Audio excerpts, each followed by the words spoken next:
Welcome to the Iconic Talk Show in conversation with Dr. Prasad Kapre, an industrialist in the diamond jewellery industry. Welcome on board, sir. Thank you. And lovely meeting you. Absolutely. Likewise. It's an honor to meet you, sir. What has been your journey in the diamond jewellery industry? Well, I've been part of this diamond industry for, I think, over 28 years now. Wow. And so my journey started off in 1995. Right. I was the first employee of De Beers. And I still remember way back then in 1995, I was given just a single one-liner brief that India is a gold-loving country, make it diamond-loving. Wow. Okay. So, I mean, just literally a one-liner. But what was interesting about that one line was that what it also meant was that they gave me the freedom. And when I say freedom, is the flexibility, and because they said that you understand your cultures, you understand your country, you understand your market, right? And you need to, guide us in terms of what exactly is going to work there, right? And how do we, what are the different steps that we need to take, right? And I think that was a big challenge because in a country like India, which literally, worships gold, right? And suddenly you are trying to bring in something totally different. True. And so the first step that we did, of course, was to do a lot of market research because we believe a lot.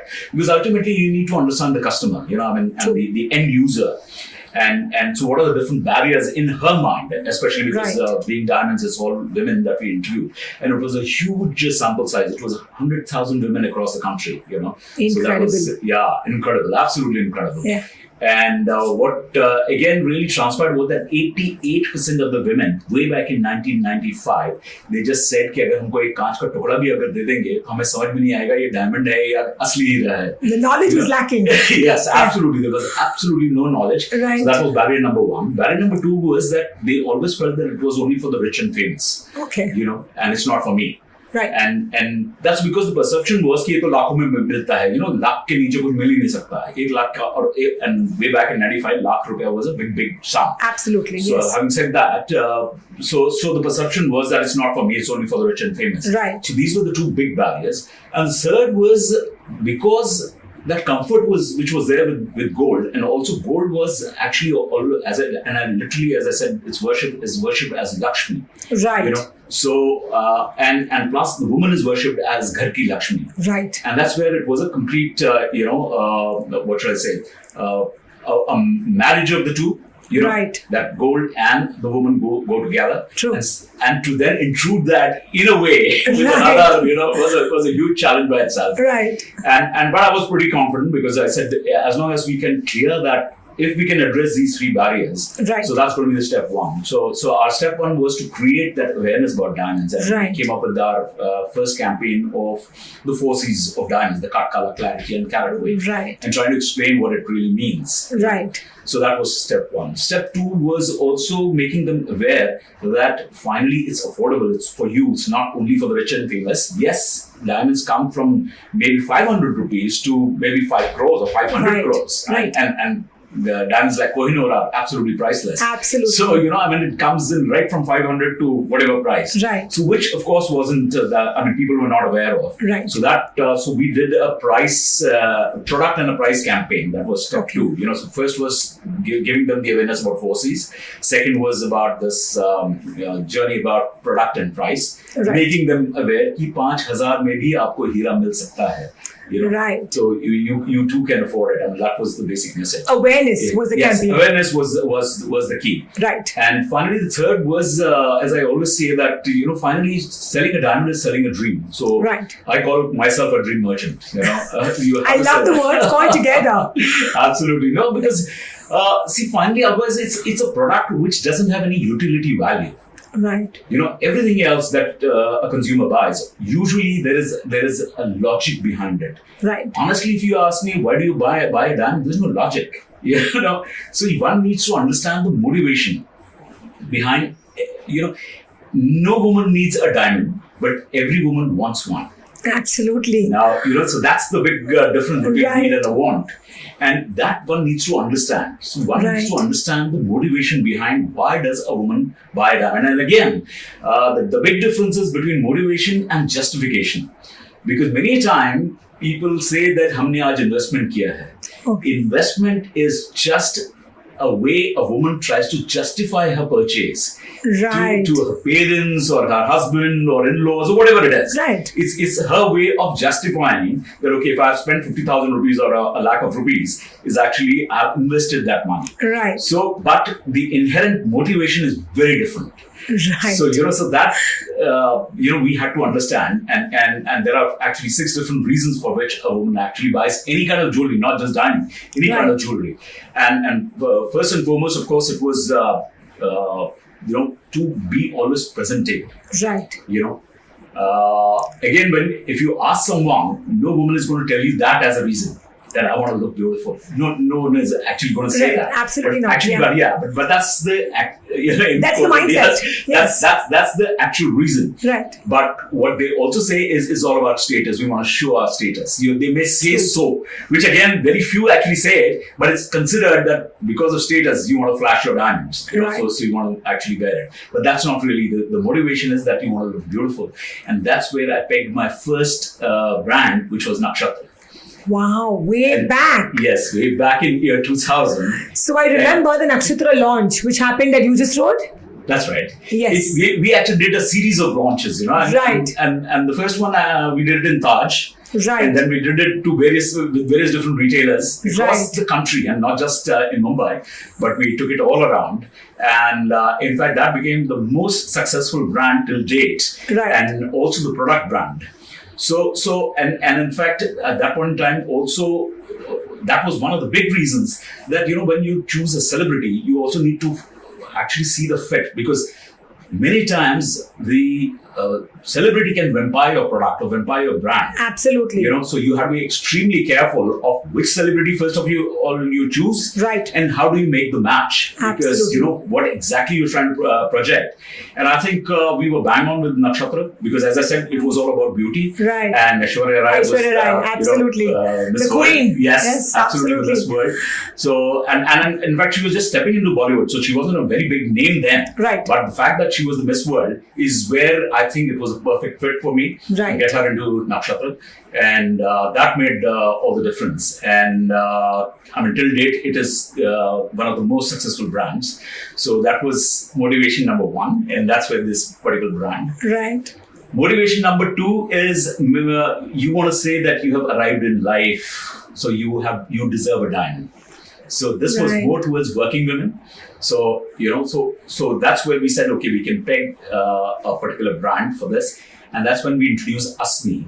Now, Asmi in Sanskrit means me, myself. Right. So I have arrived. So I deserve a diamond. Right. So it is my own. So I'm economically independent. I don't have to depend on a man to gift me a diamond. Right. I'm not dependent on my parents. I'm not dependent on my father or husband or whosoever. Right. I'm going to buy a diamond for myself, and because I think I deserve it.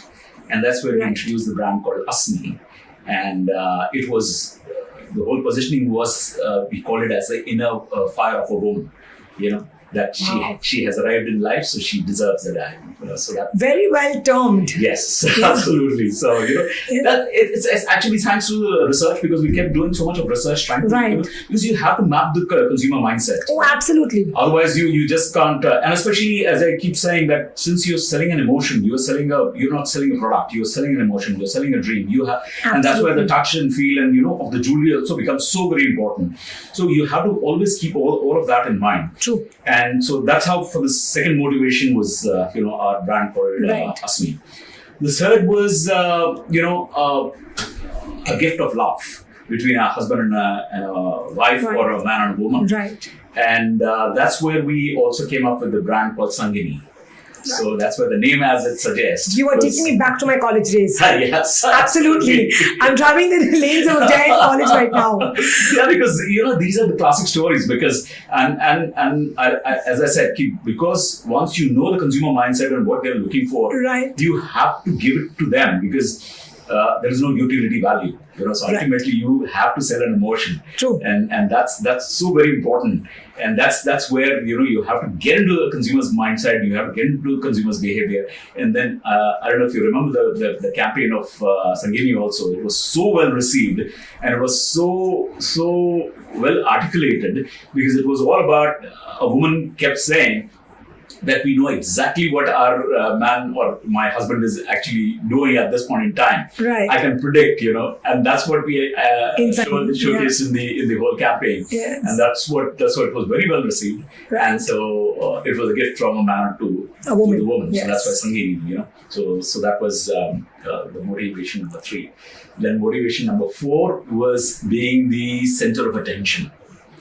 And which was something which is very, very interesting again, because this was what we did was we had also done the consumer segmentations, right. so in different price brackets and all of that. So this particular one was about 1 carat plus diamonds. So center of attention is, when you are wearing a rock, then you get noticed. I was coming on to you. Absolutely. Yes. So what happens is that, we had interviewed a lot of these women, right. The rich, so-called rich women, right. high net worth individuals. Right. And we asked them one and plain simple question that you have tons of money and, which is a fact of life. The world knows about it. Is there anything that you miss in life? And what was very interesting was that they mentioned that the only thing that we actually miss is the blue blood. Okay. Our money can't buy the royalty. Okay. We can never have the blue blood. Because you're not born in that particular dynasty or that segment or as royals. Right. And which was again a huge fact, and a very great insight. And that's when we introduced the 4th brand called Alicia. And the whole positioning was aura of royalty. Yes, I remember this too. Yes. This is a huge role for me. Yes, again. And guess who was the brand ambassador? No, I don't coin that, but I remember Nakshatra very clearly. It was Maharani Gayatri Devi. Oh, yes, from Surat. No, she was from Jaipur. Jaipur? Yeah, that's right. So Maharani Gayatri Devi from Jaipur. And at that point in time, I think she was 74. And I still remember my boss from London, from De Beers, he kept saying, "Are you sure? We have never worked with a model who is 74 years old." Right. I said, "No, but then she's a royal, she's Maharani." To break the taboo. Yes, absolutely. Right. So I said, "I'm very sure, I'm very confident, and we want to go ahead with this." Right. So, and that's where we came up with that. And that, again, branded extremely well because people obviously could relate to Maharani Gayatri Devi. Right. And what a wonderful lady. I mean, I had a fantastic time working with her. And of course, she donated everything to charity, whatever, we were doing. And so that was very nice. Right. And so that was all about aura of royalty, So that's how we kept doing the consumer segmentation and kept building brands after brands. Right. The other 2, of course, were more on this on the goal front, which was the 5th motivation was more about a social compulsion in the sense that you must own some jewelry. Right. As a woman, you are expected to have some jewelry in your lockers or in your cupboard. Right. So that's one. And the other one was one-upmanship, which is very interesting again, which is all about in the cocktail circuit. You have to be one up the other. Right. It's one of the motivations. Right. So there again, you have different kind of jewelry that you want to showcase. Right. And that's where again it's all about talking about what exactly you're looking for in the sense. For example, a design has to inspire you because that should become the conversation point, the conversation point. And that's why whenever I talk about any designs or anything to my retailers or jewelers or manufacturers, that your design has to be stunning enough so that everybody notices it and comes and asks you, "ये कहाँ से बनवाया? क्या है? ये design का inspiration क्या है?" So that's the moment that goes on. That means you have been successful. Absolutely. Otherwise, it's run of the mill. Right. So what's the big deal? Anybody can make that design. So that's where all these inspirations actually come in. Lovely. So that has been the journey. And of course, in this journey, the other big thing which really happened, especially in the Indian market, was world over. It's pre-wedding, wedding, and post-wedding. Right. These are 3 different segmentation. Which way back in 95 or between 95 to maybe 2005, those 10 years. The market was still about wedding and post-wedding. There was very little pre-wedding. and which of course now has changed dramatically. But nonetheless, so that's why we never did any engagement ring concept or nothing of that sort, because it didn't really exist. And even if it did, what it meant was first of all, we don't exchange rings. As Indians, we don't have that culture. It's only in the big metros that we do. Otherwise, it's like I'm a Maharashtrian. Now, we call it Sakhar Puda. And Sakhar Puda is you just exchange sugar. Okay. That's it. And you just sort of announce it to the world. We are now engaged. But you don't actually exchange ring. Of course, all that has changed now. But so like Sakhar Puda, and you go to different cultures, you'll have very different way of actually announcing, but you still don't exchange rings. So that's why, that was one of the key reasons, because I've been asked this number of times that how is it that you never promoted any engagement rings? And I said, but we don't have that culture. So there's no point. And when many times, of course, we look at only Bombay and Delhi kind of cities, that okay, this is not India. India is very different. The moment you get into the interiors and go to the tier 2, tier 3 towns, it's amazing. It's true. And that's where you have to reach those consumers and not just people in Mumbai. Absolutely. Keeping cultural diversity in mind. Yes. And then, of course, using marketing as a tool. Correct. So that's where we had, for the weddings, we had diamond vivah jewelry. For post-wedding, we had celebration diamonds. Wow. And when I say post-wedding, it was about your first anniversary, it was about your 10th anniversary, it was about birth of a child. So, that was the journey. So, any occasion, post your wedding was actually, and again, a woman actually plays a very different role in her entire lifespan. As a college-going kid, to being a working woman, then getting married, then as a wife, then as a mother, then as a grandmother. Absolutely. And she has so many different roles to play, True. which is amazing, and which is what we need to, so at every span or phase in her life. Exactly. The phase is the right word. So every phase in her life is where she deserves a diamond, but with a different emotion. Absolutely, that's very well coined. Yes. But with your word emotion, Prasad ji, what I would love to share with you is people do not buy products and services. Today, people are only buying emotions and experiences. Absolutely. And if you see any international brand or any FMCG, MNC brand, they all are focusing on emotion. Absolutely. So your journey is all about emotions, which you shared with me. Yes. Now. And it's not just about emotion. It's also today is customization. Absolutely. As much as you can. So customization, emotion, and the experience. That's right. The experience in the store, the experience of what shopping the product is giving, or what the service is giving to the customer. True. Right. And again, in a product like diamonds, that matters a lot. Right. Absolutely. So, Prasad ji, you've played a very important role in the diamond jewelry industry. Can you kindly share your experience as a leader? It's been, as I said, a very interesting journey, and I think it's been a vision for me. And I think for when you have to take that kind of a role where you are actually changing the mindsets of 1 billion people, literally. Though of course we were targeting women, so even if I say 500 million, you are actually trying to it's a complete way of thinking that you need to change. Right. And so that vision has to be there. And one of the first and foremost is that when you're trying to ingrain it in somebody's mind that this is a product to be considered for whatever occasion or whatever the background is, the fact of the matter is that you have to first understand the individuals. So that's where the research and everything comes in, and understanding the motivations. So that's point number one.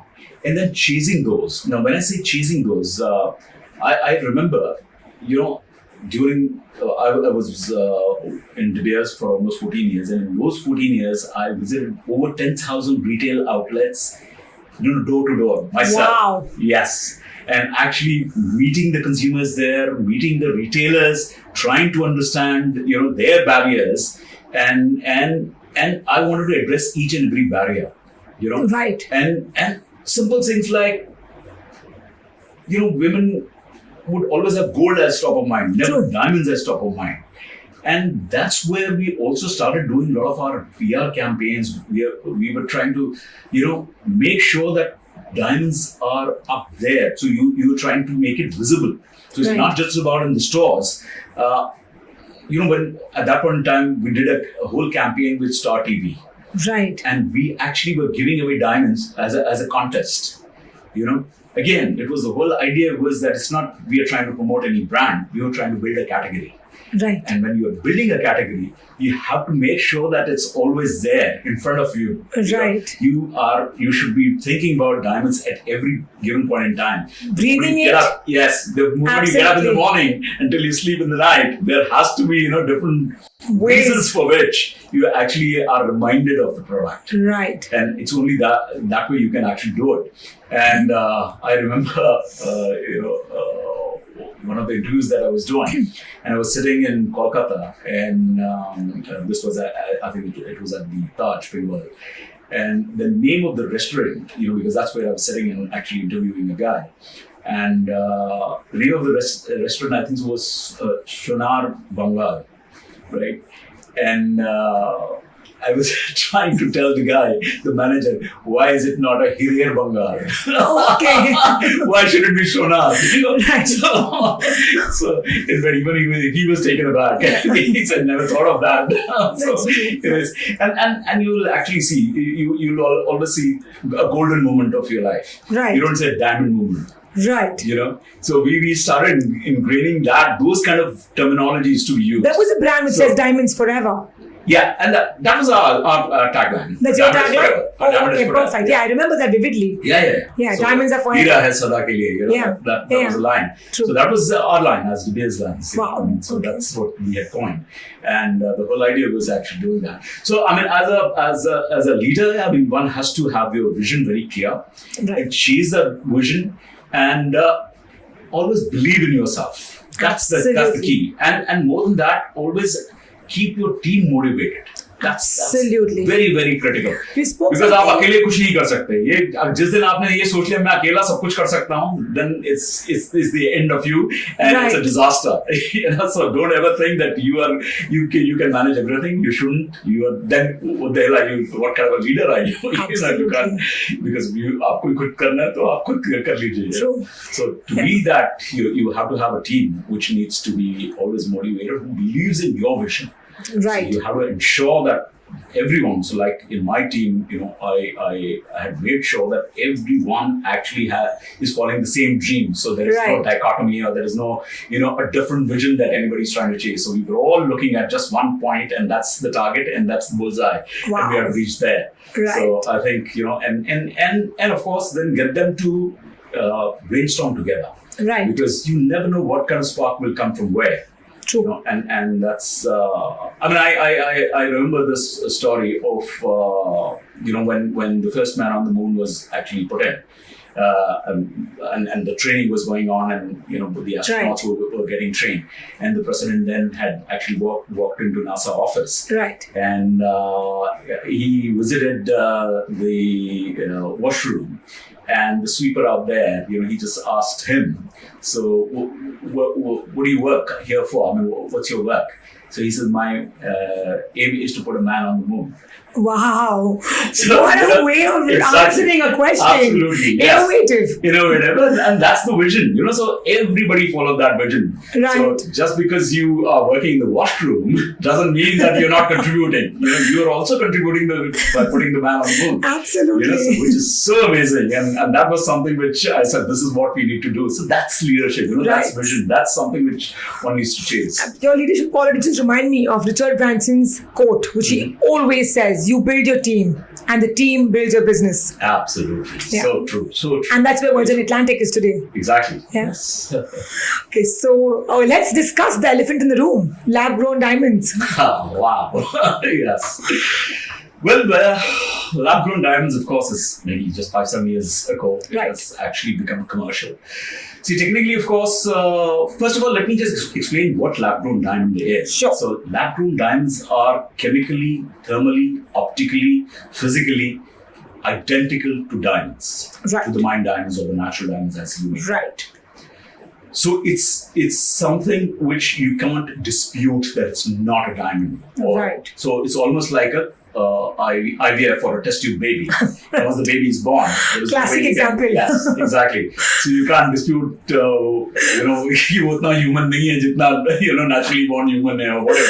Right. So it obviously doesn't work like that. So it's exactly the same. So first of all, that's something. So the only difference is the origin, in the sense that the Mine Diamonds is born below the earth. This is above the earth. Right. So what the scientists are trying to do is trying to recreate the environment, right, which happens below the earth or happened billions of years ago below the earth, is now happening above the earth. Right. So that's the only difference. Otherwise, they're absolutely identical.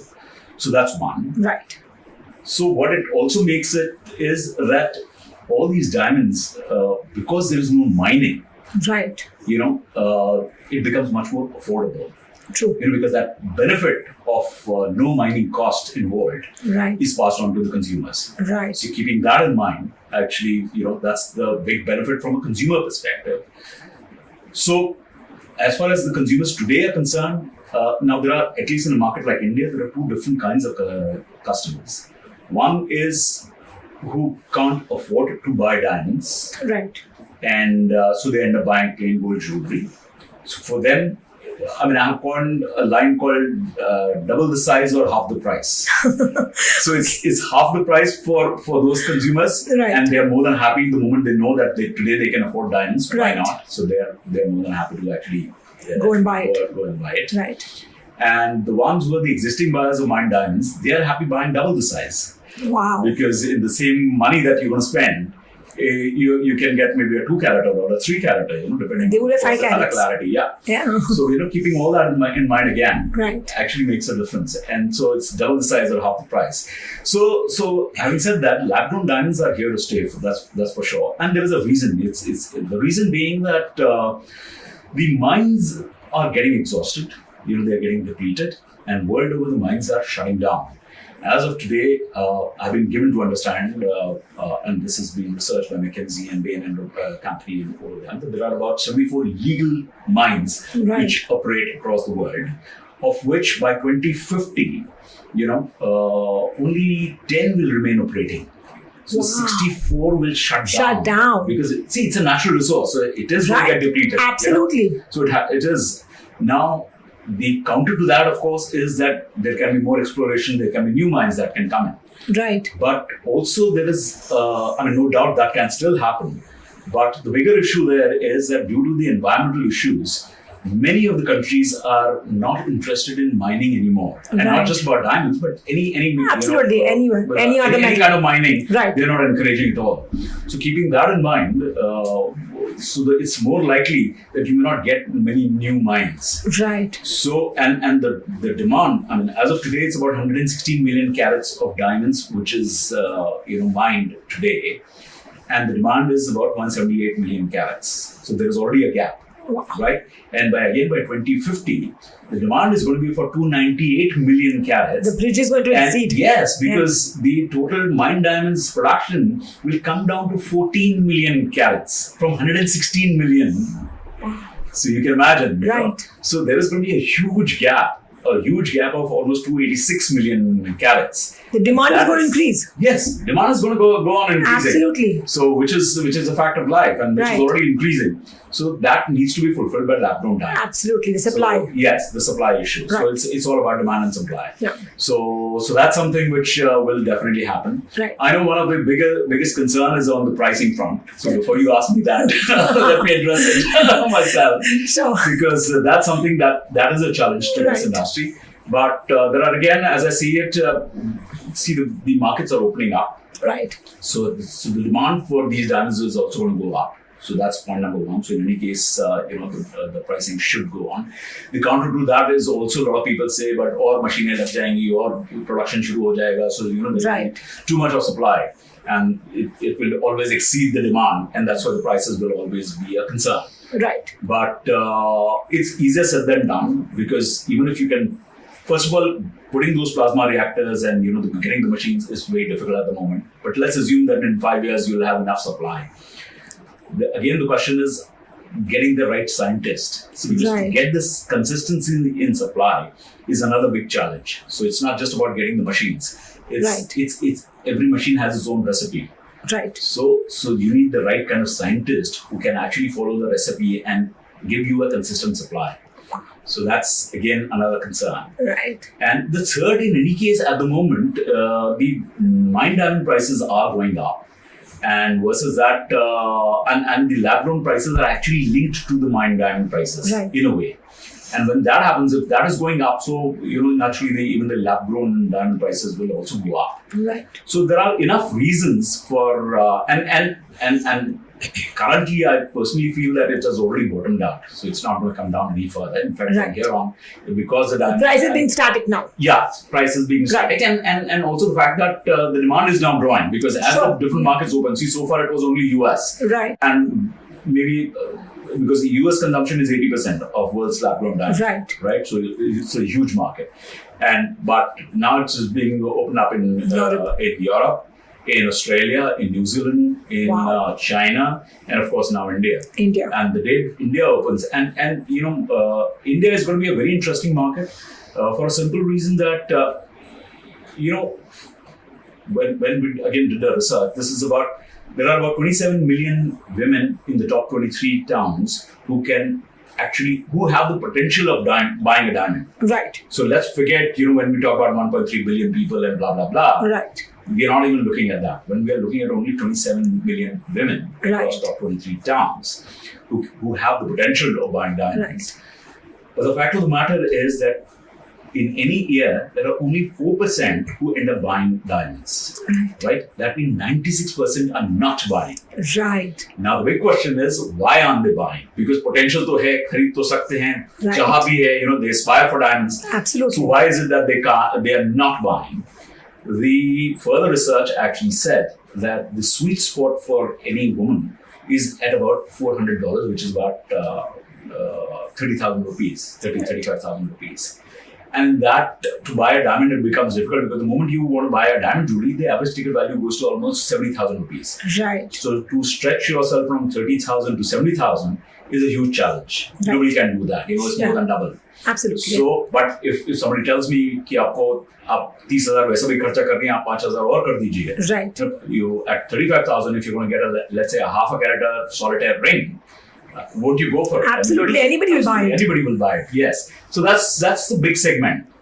So you can imagine 96% women, if they jump into buying this lab-grown diamonds, that's going to open up a huge market. And I think that's where even the Indian government are actually supporting that in a big way because India has been cutting and polishing the center for diamonds for years together. Right. And in fact, it is the second largest foreign exchange earner for the country.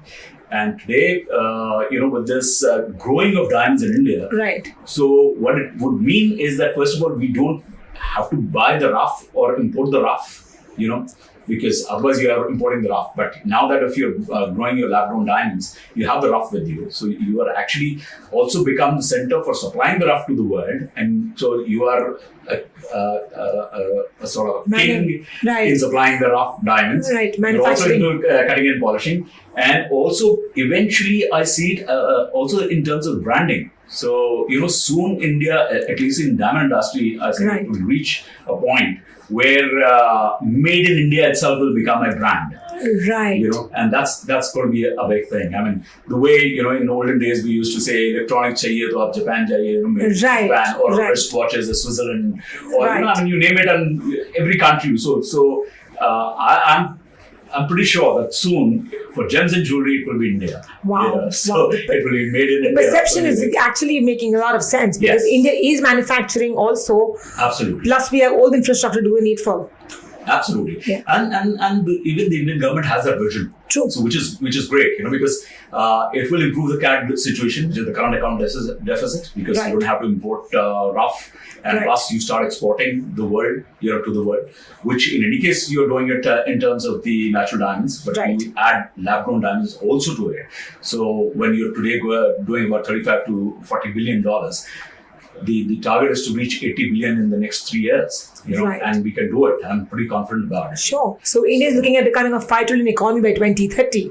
And I'm sure gem and jewelry is going to be a good part of it. Oh, yeah, for sure. Because I think they have a huge potential, and especially with lab-grown diamonds, it's going to be the huge potential. So, I definitely feel that, yes, it is something which is being seen with a lot of skepticism, Right, at the moment. As you said, the big elephant in the room. But yes, soon it will be very well accepted and adapted and become way of life for all of us. So it's here to stay. So it's not something like a fly by night, because many people do ask me, "Yeah, abhi hai, ye to khatam ho jayega, fad hai." So all sorts of controversies are there, and people do ask me these questions. But the fact is that it's here to stay for sure. Absolutely, whether stay you like forever. it or you don't like it. Stay forever, because everything requires diamonds. Not only the woman wearing it, but even jewelry, watches. The watches, the dials. And industrial diamonds, actually, even lab-grown diamonds. I mean, the way it's doing. But the watches are all with lab-grown diamonds now. Yes. Even your spectacles, the side sticks are also with embossed with diamonds. True. In fact, even the jackets, etc., are going to come with diamonds now. Yes, the buttons. No, not just the buttons. Maybe even the linings. Oh, the hem lining? Yes. Will be actually studded with diamonds. That's going to be a new trend in the fashion industry. You'll industry. see me with a jacket studded with diamonds. A fashion industry trend coming by. Yes, lovely. So how do you see the future of lab-grown diamonds across the globe? It's something which is very interesting. Of course, the industry is still evolving. It's early days, so it's very difficult to predict. But this is my personal opinion that the way things will happen. First of all, as I say, that finally you have to sell emotion, and more so in lab-grown diamonds, because it doesn't talk about the mining. The way the natural diamond or the mine diamond industry talks about. And what goes in actually unearthing a diamond from the mining that they do. So the emotional selling is very different there. So here, if you have to do an emotional selling, you have to have a brand where you need to have a very strong value proposition for the customer, which can only happen once you create a brand. Right. So that's so I think every brand merchants who is getting into lab-grown diamond industry, my advice is that please create your own brand with a very strong value proposition. Only then you're going to draw your margins. Only then you're going to sustain yourself, and only then you're actually going to take it to the next level. Right. So that's one. Second is there is likely to be a consistency in supply. So which at the moment there's still miles to go, but you can actually ask for the kind of diamonds. See, because in mine diamonds you don't have that. First of all, as the mines are getting depleted, so obviously, whatever comes out of the mines, you have to accept it, take it or leave it. You don't have a choice. Here, you may start getting that choice. That's a possibility with technology. So that's 2. 3 is also, I think, in terms of the colored diamonds, because that's something is highly aspirational at the moment. Because you don't get your pinks or the blues or the yellows, which you will start getting it, and then the designer's creativity will be at a challenge. I mean, they'll be really challenged because you have to think out of the box. There is a company right now making different shaped diamonds, solitaires, Christmas shape and heart shape. Heart was always there, but Christmas shape I'd never seen. I'd never seen like a moon. In fact, there are diamond sculptors who actually can. I recently saw one. In fact, Tanish has sold one Buddha. Wow. I think it was 2.5 characters. 7.5 character diamond. Wow. Which was huge rock. Yes, huge rock, absolutely, and a natural diamond, so it wasn't lab grown. What was the color? It was D flawless. Okay. So that's why the rarest of rare. That's what the exhibition that they had done, and I think that made all the difference. And so these kind of things are going to happen more so in lab grown. Of course, having said that, it's still not nobody has still tried it in the lab grown, purely because the kind of rough that you need is very different. Because when you are trying to sculpt a particular shape, then even the diamond, you need it in that shape. Absolutely. Which so far what people have sort of mastered is more into the octahedron shape. Absolutely, the normal circles and the ovals. And here it's all square shape. Absolutely. So it's not going to be easy. But those kind of things will happen. So creativity will be at its best. Destructive. So there will be and at least in a market like India, I see a deflection point very soon coming in, because the day that market opens, it's just that somebody needs to create that awareness, and a lot of these brands that have come in are actually doing that. And soon, every woman would like to buy. Why not? Absolutely. So that's what it is. So both will coexist. Right. The fact is, the one who loves the mine diamonds or the natural diamonds, they'll continue buying it. it's also for its intrinsic values. They'll continue to buy, maybe even from a investment perspective. So it will be almost like a natural pearl. What happened to the pearl industry? Right. Natural pearl versus the cultured pearl. Right. So I see a similar kind of a thing, that both will coexist. The natural diamonds, of course, will become very expensive, perhaps maybe 30 years down the road. Right. And these will exist practically everywhere. Right. Diamonds. And it's a win-win situation for everyone. Yeah. So that's the way I see it. Lovely. So thank you so much, Mr. Prasad, for sharing your journey and in giving us beautiful insights on the diamond jewelry industry. Right. It was an honor in conversation with you. Thank you so much. It was an honor in chatting with you over a podcast. Thank you so much for your valuable time at the Iconic Talk Show. Great. Thank you.